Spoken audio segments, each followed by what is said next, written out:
If you spent your career saving diligently, this might sound familiar. Your HR department says, always max out your 401k. Your accountant says the same thing, and it feels smart, because who wouldn't want a tax deduction today and a bigger balance tomorrow? But here's what almost nobody tells you. That same smart move could cost you tens or even hundreds of thousands of dollars in retirement taxes. You see, when you max out your 401k, you're deferring income today, but you're also deferring the tax bill, and that bill doesn't disappear. It compounds right alongside your investment returns, which means you could be building a major tax problem inside your retirement plan without even realizing it. In fact, many of the retirees I meet with, people who did everything right, are shocked when they discover that their biggest expense in retirement isn't travel, healthcare, or even housing. It's taxes. And it's often because they've overfunded one type of account, their traditional 401k. Hi, I'm Hank Persia, president and owner of Starboard Wealth Advisors. For over 2 decades, I've helped successful professionals and retirees build tax-efficient income plans designed to help them retire confidently without giving more to the IRS than necessary. If you find content like this helpful, feel free to watch our other videos. But today, I want to unpack something that most people never hear from their financial institutions. Why maxing out your 401k, the strategy you've been told to follow your whole life, may not be the best move for your future self.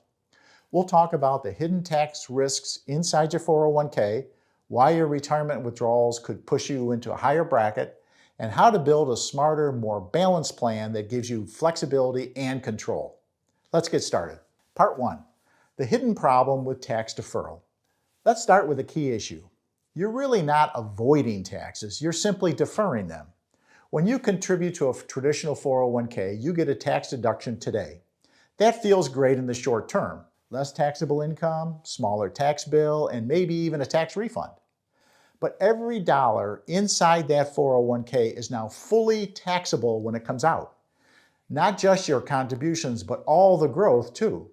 And because the IRS required minimum distributions, RMDs, begin at age 73, you could be forced to withdraw more than you need and pushing you into higher tax brackets when you're not even earning income anymore. So the strategy that felt tax smart during your working years might actually create a tax problem in retirement. Think of it like this. Would you rather pay tax on the tiny seed or the large harvest?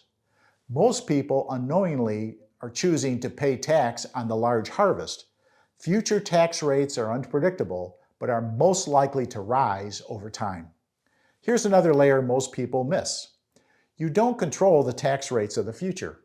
And given where we are with a national debt of nearly $40 trillion and record spending, it's reasonable to assume tax rates could go up and not down. So if you're in your 50s or early 60s, maxing out your 401k might mean deferring taxes at today's lower rates, only to pay them later at much higher rates. That's not tax planning, that's tax gambling. Smart planning means diversifying your tax exposure, not putting all your eggs in the tax-deferred basket.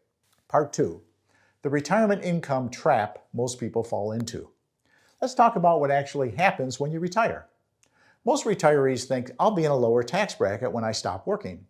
But often the opposite happens. Here's why. Between Social Security, 401k withdrawals, and IRS required minimum distributions, many retirees end up with more taxable income than they expected. And because Social Security benefits can become taxable when your income exceeds certain thresholds, you could be paying taxes on income that was supposed to be tax-free. On top of that, higher income can trigger Medicare IRMA surcharges, essentially extra premiums for Medicare Parts B and D. So now your 401k withdrawals aren't just taxed, they're indirectly increasing your health costs too. That's what I call the retirement income trap, and it catches far too many hardworking savers who did everything right. Part 3, Roth and after-tax strategies offer flexibility. So what's the alternative? It's not about abandoning your 401k, it's about balancing it. If your employer offers a Roth 401k option, consider directing part or even all of your contributions there. You don't get the tax break today, but your withdrawals in retirement can be completely tax-free if you follow the requalified distribution rules. That gives you flexibility later, especially if tax rates rise or your income needs fluctuate.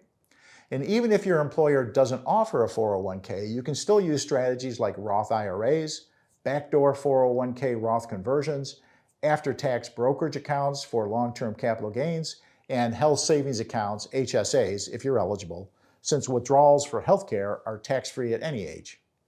Ideally, when you retire, you want half of your savings in tax-deferred accounts and the other half in non-tax-deferred accounts, or taxable/tax-advantaged accounts, to give you the most flexibility. You see, the key is building a tax-diversified portfolio that gives you control over which accounts you tap, when, and how. That's how you can help keep more flexibility and more freedom in retirement. Part 4, the case for tax bracket management. Here's where true planning comes in.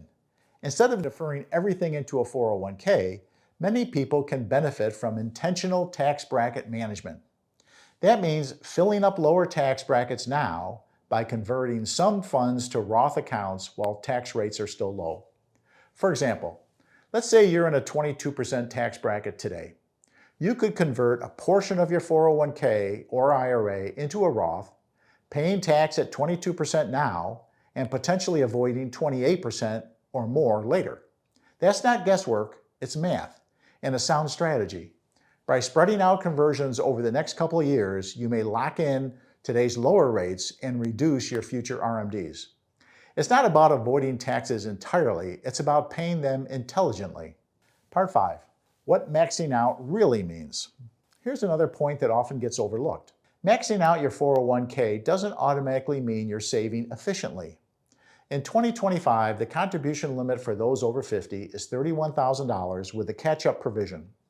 If you're maxing that out but have very little in a taxable or Roth account, you created a future where every dollar you need to spend is taxable. So instead of automatically saving the max contribution limit, ask yourself, what's the purpose of these dollars? Do you need liquidity before retirement? Do you want flexibility in early retirement withdrawals? And do you want to manage your future tax exposure?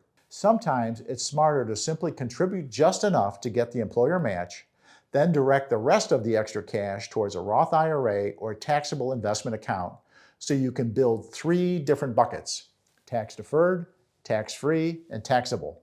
That's how you gain true control over your retirement income strategy. Let's take an example of Karen, age 55. She earns $160,000 a year and maxes out her 401k, all pre-tax. By 73, her 401k balance has grown to around $1.3 million. That sounds great, but her IRS required minimum distribution withdrawal is now nearly $50,000 per year, whether she needs it or not. That extra income can push her Social Security into the taxable zone, can increase her Medicare premiums, and force her into a higher bracket than when she was working. If Karen had shifted even a part of her contributions to a Roth 401k or Roth IRA earlier, she could have reduced her RMDs, lowered her lifetime taxes, and created more flexibility for her spending. That's the power of tax diversification. Here's the bottom line. Tax deferral isn't the same as tax efficiency. You don't win retirement by having the biggest 401k balance. You win by having the most after-tax spendable income. That's why smart retirees don't just chase deductions. They plan around future withdrawals, income timing, and evolving tax landscape. So before you hit max contribution on your 401k payroll contribution this year, ask yourself, what's my long-term tax strategy? How much control will I have over my income in retirement? And am I building a portfolio that keeps me flexible or one that boxes me in? If you can answer those questions confidently, you're not just saving, you're planning. If you're approaching retirement and wondering whether your 401k strategy is setting you up for future taxes, let's talk. Click the link in the description below to book a complimentary consultation, and I'll walk you through how to build a retirement plan that works for you and not against you. Remember, at Starboard Wealth Advisors, your financial destination is why we're here. Thanks for watching, and if you found this helpful, make sure to watch our other videos for more clear, no fluff retirement guidance, or contact us for a simple phone or Zoom call. Hope to see you on our next video.